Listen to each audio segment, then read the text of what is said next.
Welcome back to my art channel and welcome to this art vlog, a collection of all my sketches and paintings that didn't quite fit in other videos.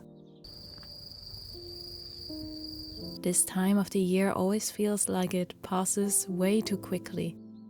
Just a few weeks ago I visited the volcanic hills to watch fireflies dance in the warm autumn night, but now all I want to do is curl up with some brushes and a space heater. That one evening really felt magical. So of course I wanted to sketch some of my impressions of the moonlight and the fishing boats on the horizon. I was still exploring the Irodori Autumn Gouache palette, which is very fitting for the season. And I was surprised at how well this selection of colors adapted to a night view, as I combined indigo, safflower red and orange for muted blue color mixes and then transitioned into warmer ones with some green for the foreground.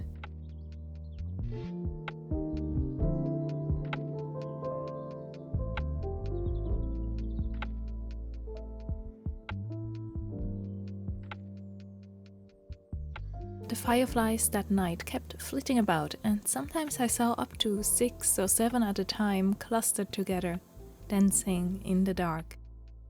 Can you find fireflies where you live? They've become harder to find here over the years, but the countryside fields and hills in early autumn still are a home to them. Maybe I can try and paint some fireflies next. They're so tiny and delicate. The sketch would be probably nearly abstract, I imagine. A dark landscape with that hint of green light.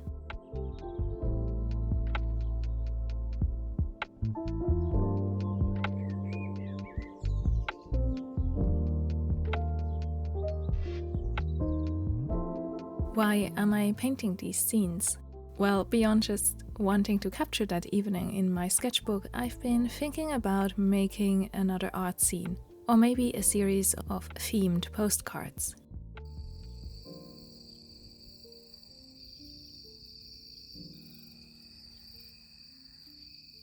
Only a few days ago I got accepted to a book fair here on the island in early December, so there isn't much time, but this theme of ephemeralness has been on my mind.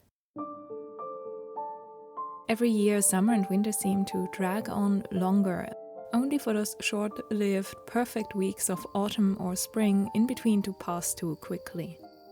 I want to soak up this time and preserve it, so maybe a collection of landscapes that goes from vibrant greens to all the autumn leaf colors, and then transitions into winter. I'm still collecting ideas. If I want to make anything for the book fair though, I'll have to finish that over the next couple weeks. After creating a whole bunch of darker color mix swatches to go with my night landscapes, I felt ready for the second one. I love how this scene of the moonlit night sky turned out. I mixed more violet and yellows into my indigo blue and layered a lot of paint to give the crescent moon a soft glow. Gouache paints aren't the best at expressing really bright, intense light, so I'd rather embrace a subtler approach.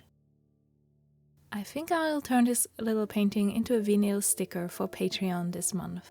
And towards the end of the video, I'll show the art prints for November, themed around the Day of the Dead.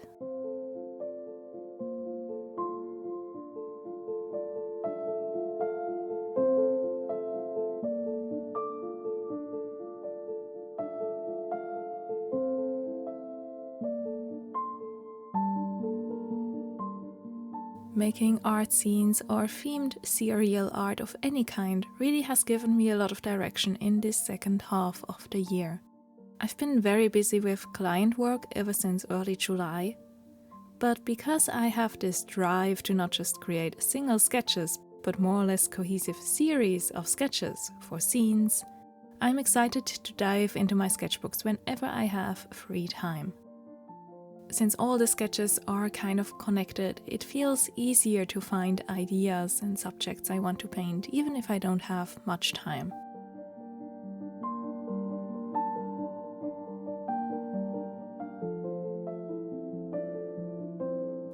Mixing varied grey tones really is a bit of an art in itself. Every color palette that can give us a good grey tone mix, be it with complementary colors or just a gradient of maybe a toned down brown, can even simple pieces look much more dynamic.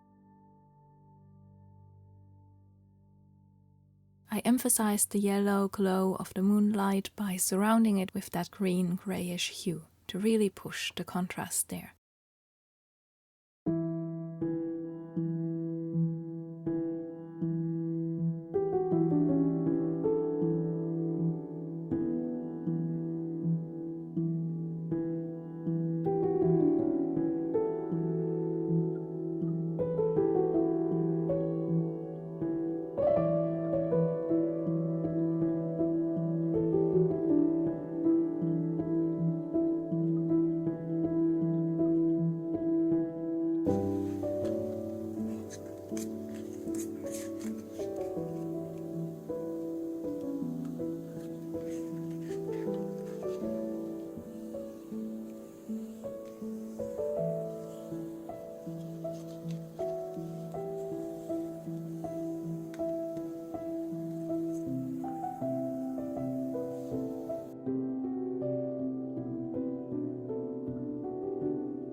I also just reprinted the Switzerland art scenes, so I'll at least have both the Jeju and Switzerland travel sketch art books ready for the book fair.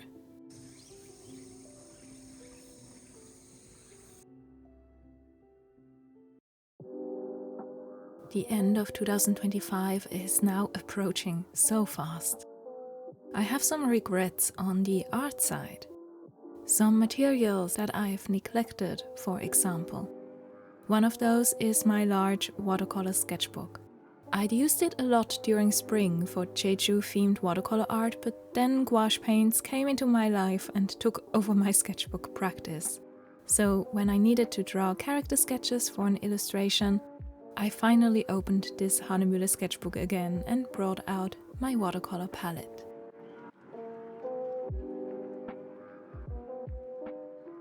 As I mostly illustrate fantasy or science fiction, modern-day clothing for character designs actually was quite the challenge.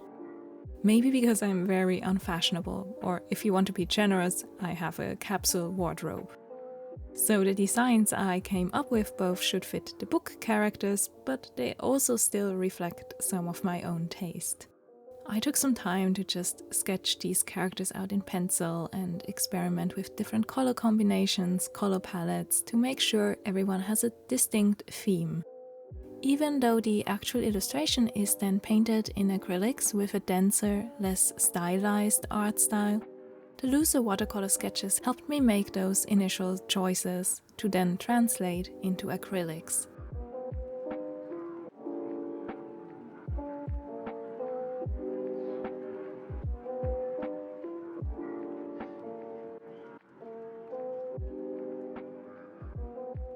I've been painting on Arches hot-pressed watercolor paper lately with acrylics for most of my commercial work, switching from the more textured Fabriano hot-pressed paper. The Arches one just scans perfectly, and even on small formats like this, I can fit in a lot of details and create very smooth color blends without any distracting paper texture. It's also a paper that feels wonderful to draw on for the initial line drawing or sketch. And here I even took a more line-focused brush approach, as I had so many characters and poses to keep track of. So no matter if I go with a very stylized illustration style or a more realistic painterly approach, this paper really can do it all.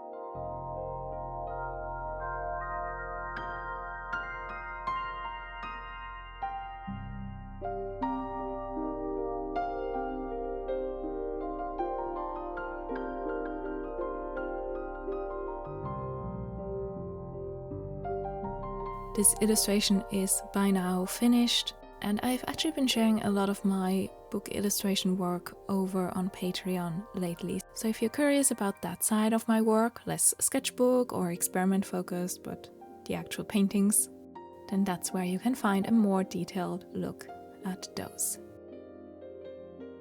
By the way, while I said that I've neglected watercolors, that's not quite true. Whenever I do live drawings at art markets, I have tiny watercolor palettes with me, and so I know that objectively I've used them a lot. It just doesn't quite feel like it, as they are not represented so much in my sketchbooks.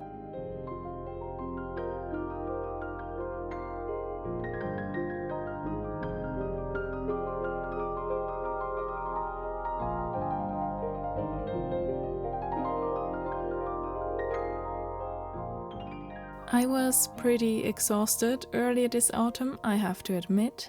There were a lot of art events I sold at and several deadlines to keep me up all night. So at one point after those were over, I took a day off to just relax, fit in doctor's appointments and some errands, visit other artists' shops, but also making time to just sit in a cafe. While I had my sketchbook with me, I didn't want to pressure myself into sketching on theme. So no autumn landscapes, not my environment.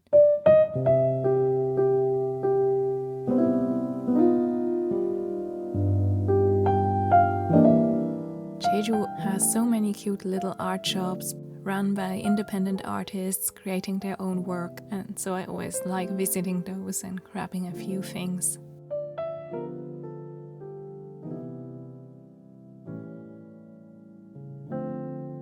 I mostly draw really random things in this particular sketchbook. It's the Italian's art creation, and I've posted scans of all my October sketches in this one over on Patreon.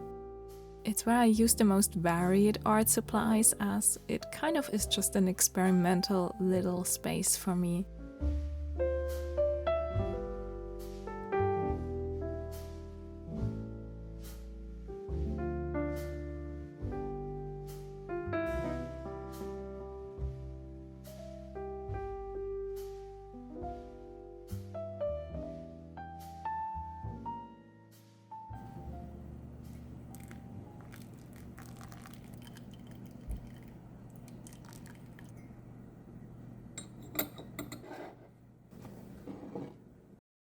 Might take a little break from drawing for once.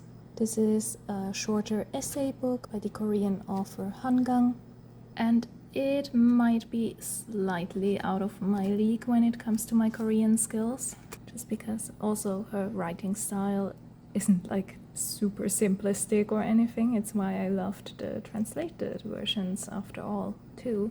I'm very much a bit old-fashioned in that I keep a lot of notebooks. I recently finished a notebook. I wouldn't call it like a study notebook, but it did have a lot of my Korean vocabulary notes in it, as well as just random things I had learned about.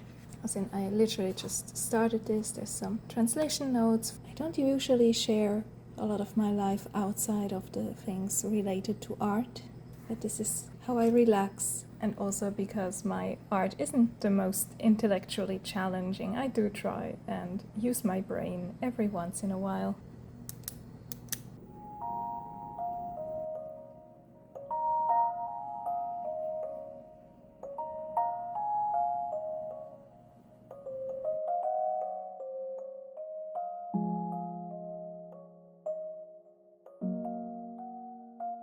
A couple videos ago, I got a few questions about how I plan video content specifically, or illustration work in general, so let's take a look at my current planner. Good morning. It's the early morning on Thursday and the lighting is really nice, so I'm doing a bit of filming this morning and I thought that's a good moment to maybe share how I plan. Not specifically videos only, but kind of my general day. Just for reference, I'm a freelance illustrator, which is kind of the majority of what I do for actual work. I also attend art markets, art events, book fairs, all that kind of stuff. So illustration is always my main focus. I do some personal artwork on the side that is not for clients. I make prints and small zines for my shop, for Patreon. My shop is not much of a focus in the last few months because of how limited my shipping options have become. And I make YouTube videos, I guess, which is also just a small part of what I actually do for work, but it's one that gives me actually a lot of focus and creative direction. So I do have a digital calendar in which I keep track of actual deadlines. That digital calendar doesn't include any YouTube stuff or the like, because that's really just a side thing I like to do, and it's not the end of the world if I can't publish a video. And then what I do each day, or rather each week, is lots of to-do lists. You might immediately spot that there's 2 or even 3 days to a page. That's kind of evolved naturally. I started out with just a logical approach of 1 page, 1 day, but so often a task that says, for example, drawing something, that just means maybe 4 hours of a task, or someday might just be paint this thing until it's nearly finished and then I'm at my desk for 14 hours. So a lot of the time a day by day to-do list can look quite imbalanced, because then there are days where I do a lot of administrative stuff or try to keep track of Patreon shipping or ordering prints. So I'm trying to balance it by having multiple days per page. That also gives me some flexibility. If one thing didn't quite work out on one day, I can move it around a bit. I have more of an overview of how far ahead or behind I am. I also keep additional to-do lists on the side. Let's look at the first 2 days of the week. Here I did something I quite often do, and that's splitting my to-do lists into daytime and nighttime. That is a concern because of lighting. For example, anything that needs filming, setup, or nice lighting for product photography, or even VIP work in progress shots, I absolutely want to do during the morning. It's also what I would want to have when I start a new illustration where I'm not so sure about the color mixing yet and don't want to rely on just my desk lamp to give me an accurate representation of what I'm doing. I even wrote for some filming focus, which is usually something like not just a snippet that I want to document, but an entire process, photos of product images, that kind of stuff. And then it kind of transitions usually into an afternoon. I didn't write a separate daytime, nighttime. You can see there's a couple here that I haven't completed on Monday or Tuesday.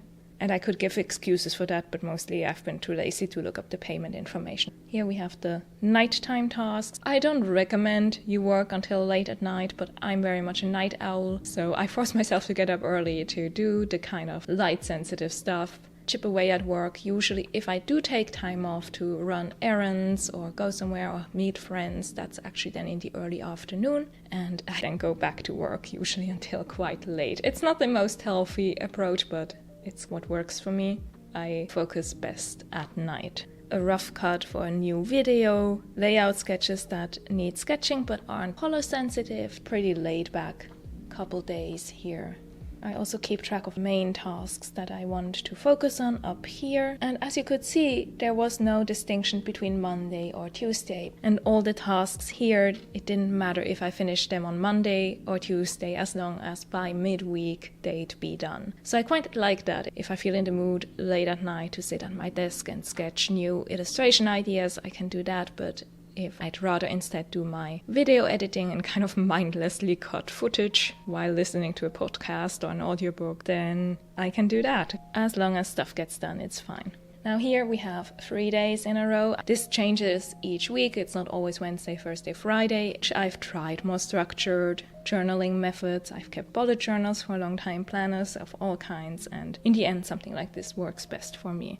So you can see some tasks wandered over here. I again have to confirm the payment information that I still didn't take care of. Wednesday went quite okay, but you can see that I didn't finish text and music for a new video. So I kind of ignored that, and you can see that I instead chipped away some auto tasks I was in the mood for. I like to have the option to say, no, I'm not editing tonight. I have more creative energy than that and can actually finish a drawing, take another painting, another step further. Right now I'm filming, and you can see I want to film an unboxing of something mysterious. I have a new art book that I'm really excited about and want to show. And then I want to take some work in progress pictures of a painting process, which is now actually no longer a work in progress, but it's finished because last night I continued on painting. Gotta adjust for that. And then later tonight I'll be scanning a couple sketches, the sketches I did the 2 days prior,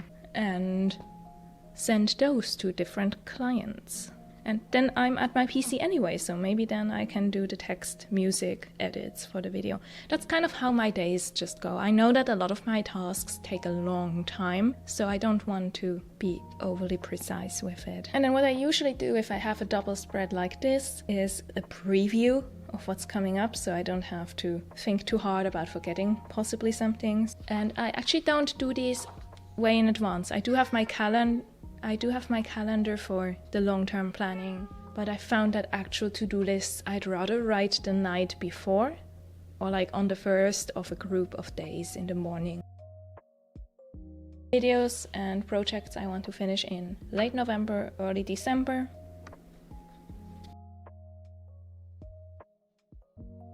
I showed you my day-to-day planner earlier, but I do also keep a general notebook in which I write out actual goals, try to articulate my thoughts. If you're a person that likes to think in sentences, not just in random snippets, a general notebook is incredibly valuable. I also keep notes in general in here about things I want to learn. Here's, for example, my pigment list, which has shown up in some previous videos. There are some notes on local history whenever something pops up in my videos that feature Jeju Island. I do make sure I actually look up history of locations and temples and the like. I also keep notes about art books or tutorials that I read or watch. I think if you like keeping sketchbooks, you'd also enjoy a general notebook. This is a Midori notebook. I've been using these for I think nearly 10 years now. The paper is really pleasant and the grid pages work both for English and Korean, which is quite helpful. Strangely, at this point I do write my notes in English, not in German. The Bad Apple Artists Collective had an art exhibit with the Curio Art Gallery themed around the Dia de los Muertos, the Day of the Dead.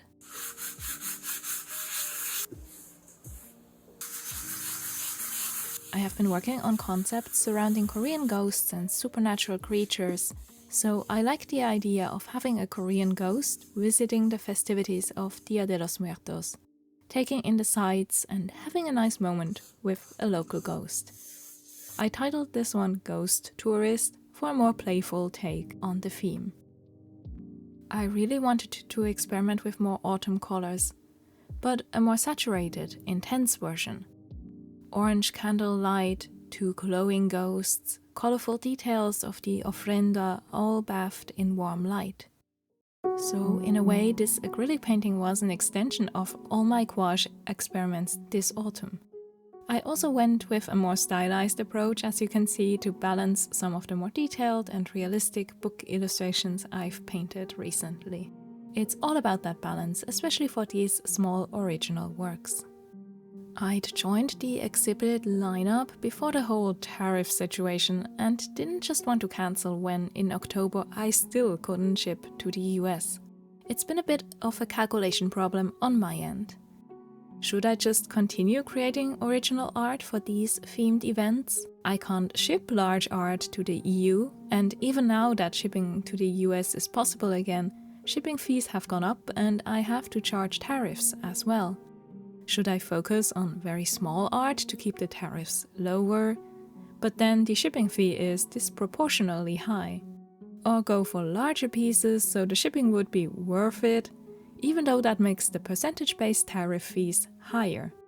Of course, there are countries that I can still ship to, but the entire European Union and the US really made up for the majority of my shop orders in the past, so the last year has been a big change. By the way, I'm getting a lot of art scene orders from Australia lately, so thank you to everyone down under. I'm glad my vampire art resonates around the globe. So in the end, I decided to just not consider the actual sale of these paintings and just use these monthly or bi-monthly themed exhibits and auctions to experiment. Try out illustration ideas, new paint colors, interesting surfaces, or painting techniques I want to practice. I want to make art for these that fits into my illustration portfolio or helps me grow, so that no matter what the constantly changing shipping situation looks like, I'll have made time for a personal piece that somehow broadened my art style or taught me something new. Does that make sense? The exhibits give me deadlines, but less daunting ones than commercial illustration work can bring, and the paintings can be kept very simple. Even this ghost tourist painting, while having some detailing in its background, was an exercise in restraint. Not a simplicity of effort, but of color palettes and value. I held back on intense highlights and focused on very uniform color choices to separate my two ghosts from the background.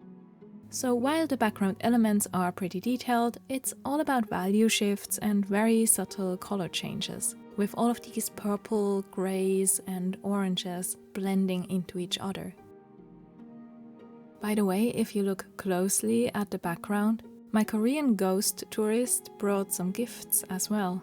I painted a few Korean pears and traditional pottery, cups and a bottle with alcohol, offerings you'd find on an altar during Chesa here.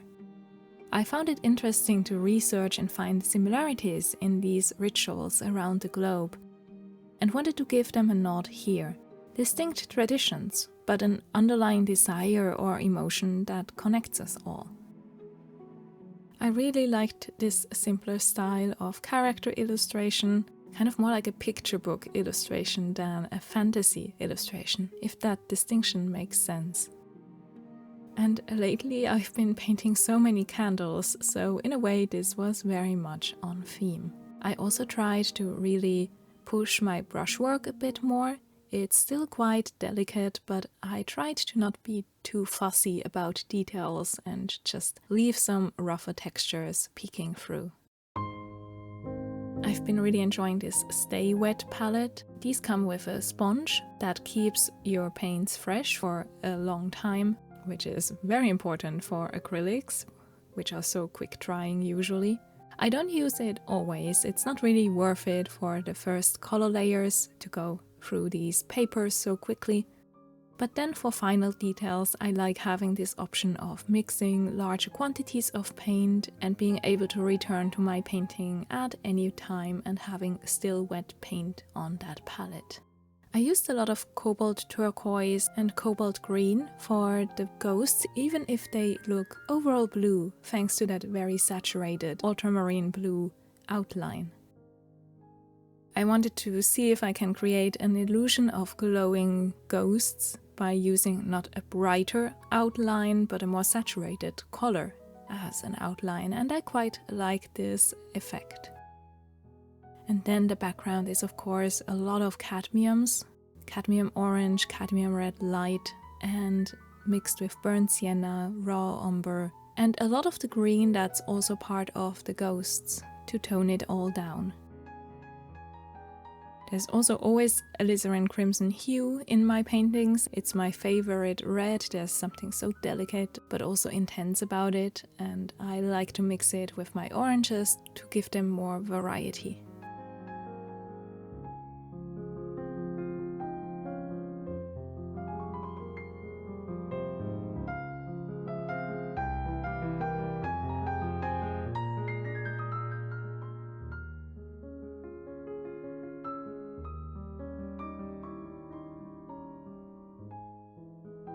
Dias de los Muertos was at the beginning of November, but overall I just found this really fun as an autumn color palette themed painting, reflecting a lot of my aesthetic choices lately, and the two characters turned out quite cute, even if they're ghosts. So to ring out November, Patreons of the Cat Dragon tier will receive this art print on watercolor paper. This time I experimented with borderless printing and they actually turned out really pretty. And the Blue Dragon tier for November will receive the large art print, as well as the vinyl sticker of the moonlit autumn landscape that I mentioned.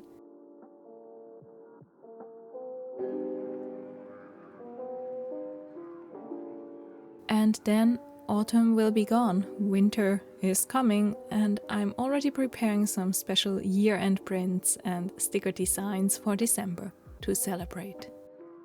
I hope you're enjoying autumn wherever you are, that it's not as fleeting as it feels for me. What kind of projects have you been working on? This art vlog might be a bit disjointed since I just collected some of the more random snippets and paintings I've made over the last couple months. So I'd be curious to hear if you see any through line beyond maybe the orange color palette.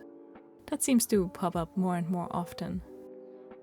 Thank you so much for watching, and I'll hopefully see you again in my next art video.